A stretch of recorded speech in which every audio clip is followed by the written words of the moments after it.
Assalamualaikum warahmatullahi wabarakatuh. Di sini saya Aini Al-Fatima ingin menjelaskan materi tentang prinsip-prinsip pengembangan kurikulum. Nah, jadi prinsip-prinsip pengembangan kurikulum menunjuk pada pengertian tentang berbagai hal yang harus dijadikan patokan dalam menentukan berbagai hal yang terkait dengan pengembangan kurikulum, terutama pada fase perencanaan kurikulum atau curriculum planning. Yang pada dasarnya prinsip-prinsip tersebut merupakan ciri dari hakikat kurikulum itu sendiri. Esensi dari pengembangan kurikulum adalah proses identifikasi, analisis, sintesis, evaluasi, pengembalian keputusan, dan kreasi elemen-elemen kurikulum agar dalam proses pengembangan kurikulum itu bisa berjalan secara efektif dan efisien. Maka dalam bekerjanya para pengembangan kurikulum harus memperhatikan prinsip-prinsip pengembangan kurikulum. Nah, selanjutnya itu ada macam-macam sumber prinsip pengembangan kurikulum menurut Oliva 1992 dalam Komarudin dan Kurniawan 2011 mengemukakan setidaknya ada 4 sumber prinsip pengembangan kurikulum. Di antaranya itu ada data empiris atau empirical data, data eksperimen atau eksperimen data, cerita atau legenda yang hidup di masyarakat atau follicle of curriculum. Selanjutnya itu ada akal sehat atau common sense. Data empiris merujuk pada pengalaman yang terdokumentasi dan terbukti efektif. Data eksperimen merujuk pada temuan-temuan hasil penelitian. Data hasil temuan penelitian merupakan data yang dipandang valid dan reliable sehingga tingkat kebenaran lebih meyakinkan untuk dijadikan prinsip dalam pengembangan kurikulum. Namun demikian, fakta kehidupan data hasil penelitian atau hard data itu sifatnya sangat terbatas. Di samping itu banyak data lain yang diperoleh bukan dari hasil penelitian yang digunakan juga terbukti efektif untuk memecahkan masalah-masalah kehidupan yang kompleks. Di antaranya yaitu adat kebiasaan yang hidup di masyarakat atau follicular of curriculum, data hasil pertimbangan dan penilaian akal pikiran atau common sense. Materi selanjutnya itu ada tipe-tipe prinsip pengembangan kurikulum. Anggapan kebenaran utuh atau menyeluruh atau whole truth, fakta, konsep, dan prinsip yang diperoleh serta telah diuji dalam penelitian yang ketat dan berulang sehingga bisa dibuat generalisasi dan bisa diberlakukan di tempat yang berbeda. Anggapan kebenaran parsial atau partial truth, fakta, konsep, dan prinsip yang sudah terbukti efektif dalam banyak kasus tapi sifatnya masih belum bisa digeneralisasikan. Karena dianggap baik dan bermanfaat, tipe prinsip ini bisa digunakan namun dalam penggunaannya bisa masih mengandung pro dan kontra.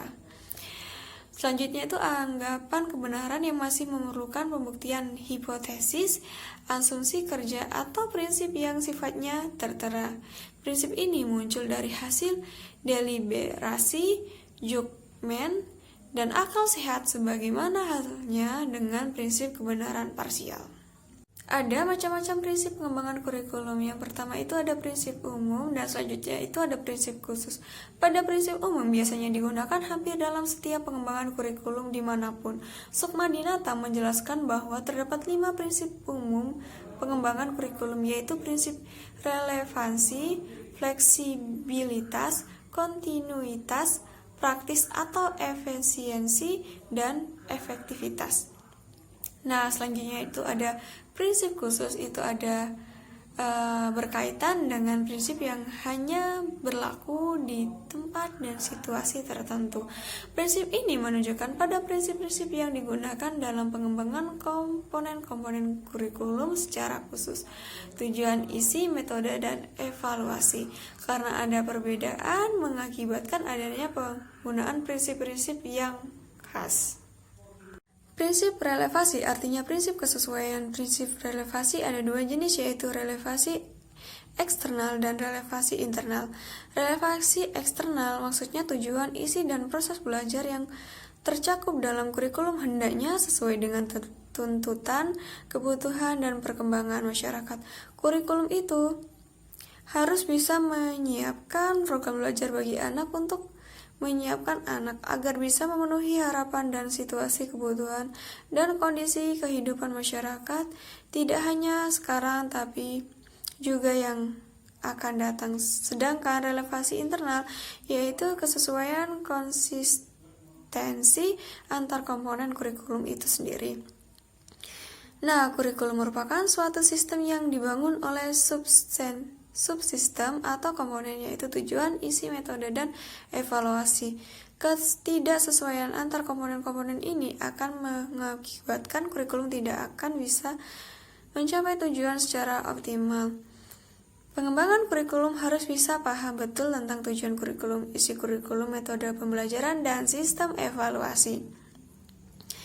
Kurikulum yang fleksibel dapat disesuaikan, diubah, dilengkapi, atau dikurangi berdasarkan tuntutan keadaan, kemampuan, tempat, dan sesuai dengan situasi dan kondisi tertentu, tempat di mana kurikulum itu diterapkan. Selanjutnya, prinsip kontinuitas. Prinsip kontinuitas artinya kurikulum itu dikembangkan secara berkesinambung. Kesinambungan ini meliputi sinambung antara kelas maupun sinambung antar jenjang pendidikan. Prinsip praktis. Prinsip ini juga disebut prinsip efisiensi. Prinsip praktis yaitu dapat dan mudah diterapkan di lapangan. Kurikulum harus bisa diterapkan dalam praktik pendidikan sesuai dengan situasi dan kondisi tertentu. Prinsip efektivitas adalah sejauh mana perencanaan kurikulum dapat sesuai dan keinginan yang ditentukan. Prinsip ini menunjukkan pada suatu pengertian bahwa kurikulum selalu berorientasi pada tujuan tertentu dan ingin mencapai. Oleh karena itu, jenis dan karakteristik tujuan apa yang ingin dicapai harus jelas. Menurut Sukma Dinata, terdapat prinsip-prinsip pengembangan kurikulum khusus, yaitu prinsip yang berkaitan dengan tujuan pendidikan. Perumusan tujuan pendidikan bersumber pada ketentuan dan kebijakan pemerintah mengenai tujuan dan strategi pembangunan, termasuk pendidikan. Survei mengenai persepsi orang tua dan masyarakat tentang kebutuhan mereka. Survei tentang pandangan para ahli dalam bidang tertentu. Survei tentang manpower atau SDM tenaga kerja. Pengalaman negara-negara lain dalam masalah yang sama. Penelitian, prinsip yang berkaitan dengan isi pendidikan. Beberapa pertimbangan yang perlu dilakukan untuk menentukan isi pendidikan atau kurikulum yaitu perlu penjabaran tujuan pendidikan, kurikulum, dan pembelajaran ke dalam perbuatan hasil belajar yang khusus dan sederhana. Isi bahan pelajaran harus meliputi pengetahuan, sikap, dan keterampilan. Unit-unit kurikulum harus disusun dalam urutan yang logis dan sistematis. Prinsip yang berkaitan dengan proses pembelajaran. Untuk proses pembelajaran, pengembangan kurikulum harus memperhatikan apakah strategi atau metode teknik yang akan digunakan cocok untuk mengajarkan bahan pelajaran. Apakah strategi atau metode atau teknik tersebut menunjukkan kegiatan yang bervariasi sehingga dapat melayani perbedaan individual siswa? Apakah strategi atau metode atau teknik tersebut dapat memberikan urutan kegiatan yang bertingkat-tingkat? Apakah strategi atau metode teknik tersebut dapat menunjukkan berbagai kegiatan siswa untuk mencapai tujuan kognitif, afektif, dan psikomotorik?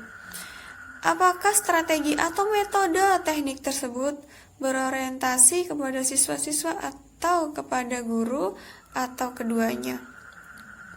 Apakah strategi atau metode teknik tersebut dapat mendorong perkembangannya kemampuan baru?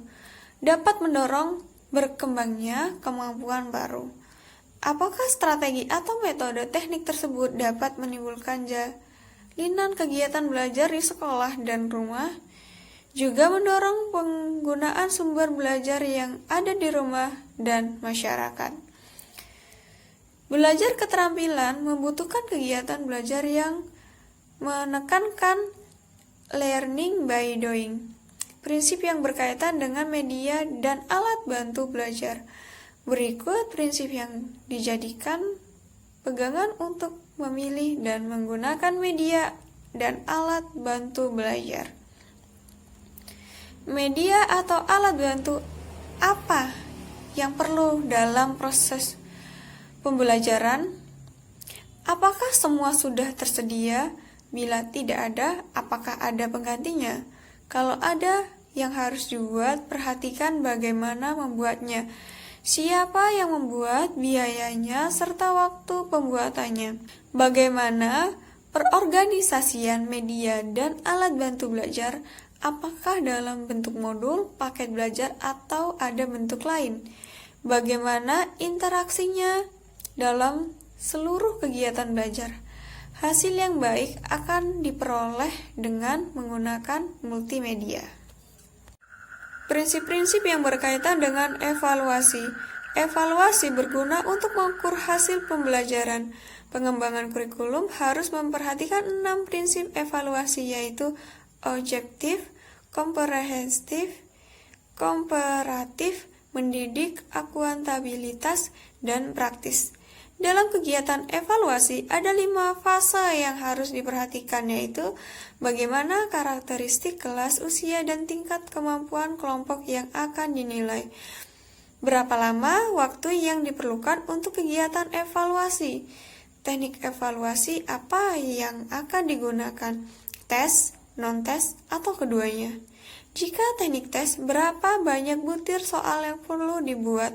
Apakah tes tersebut diadministrasikan oleh guru atau murid? Adapun langkah-langkah saat mengembangkan alat evaluasi, yaitu rumuskan tujuan-tujuan pendidikan yang umum dalam ranah kognitif, afektif, dan psikomotorik.